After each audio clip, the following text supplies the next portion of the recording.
House Speaker Nancy Pelosi is demanding that the Trump administration tell Congress what it knows about reports that the Russian spy agency that hacked the DNC in the Clinton campaign in the 2016 election attacked Burisma, the Ukrainian gas company, which is at the center of Trump's impeachment in November, and that was at the height of the impeachment investigation, you'll recall.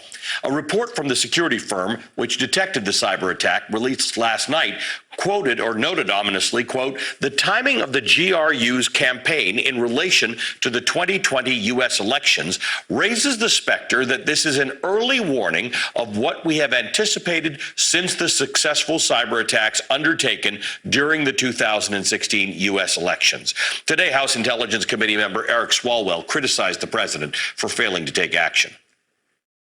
It's clear that Russia is still listening, Russia is still attacking, and as far as I see it now, knowing that this president in the past, as Special Counsel Mueller said, invited, welcomed, and planned to benefit as a candidate from Russia's help, if he does not condemn this, I and many Americans will hold him as complicit in any attack on any candidates that seek to benefit Donald Trump.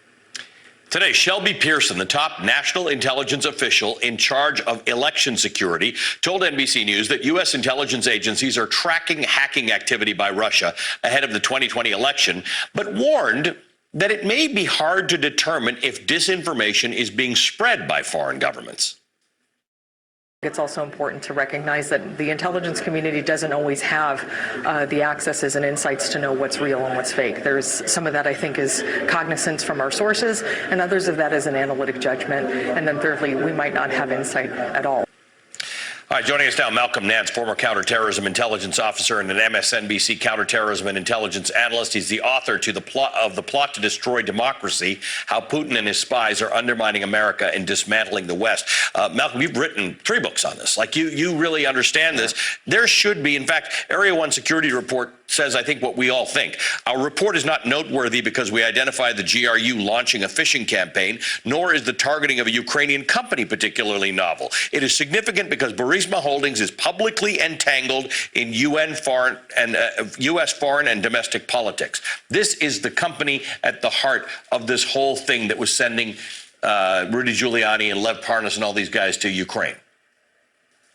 Yeah, you're absolutely right. And what you are looking at here, what your audience needs to understand, you are looking at the dawn of the DNC hacking 2.0. This is essentially 2016 being played out again by Russian intelligence with the intent to hack the mindset of the American public once again.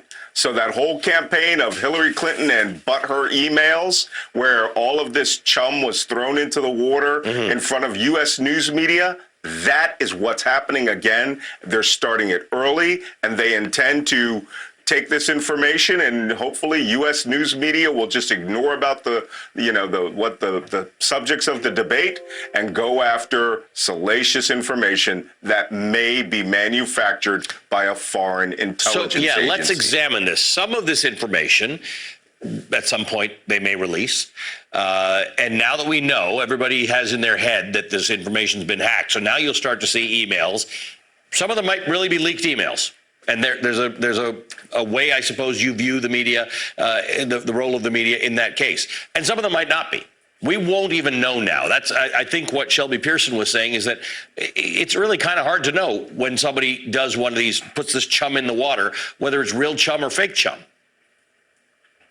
Well, what Shelby Pearson was saying was from the perspective of the Office of National Intelligence, the United States doesn't dedicate resources to determining what's real and what's false out in the public information sphere. And that was sort of her throwing her hands up and essentially saying, it's not my job to police Facebook. But Russia understands this. You have to understand, this is an intelligence agency that is the successor to the KGB. The KGB spent decades studying how the American public's mindset works and what is effective for them in propaganda. Now propaganda moves at the speed of one keystroke, and it cannot be stopped once released. So what you do, this particular technique the Russians are using is called upstreaming. This is where you intercept communications or you intercept text and get a stream of hacked material. You release all of the material that's true and valid, but at strategic points you insert black propaganda. That's doctored documents or documents which may be true, but out of the proper sequence looks like something significant.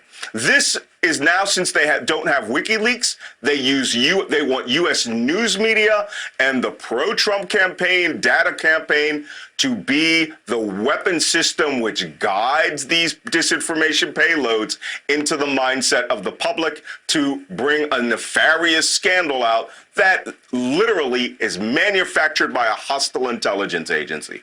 Malcolm, thank you for your analysis. As always, Malcolm Nance.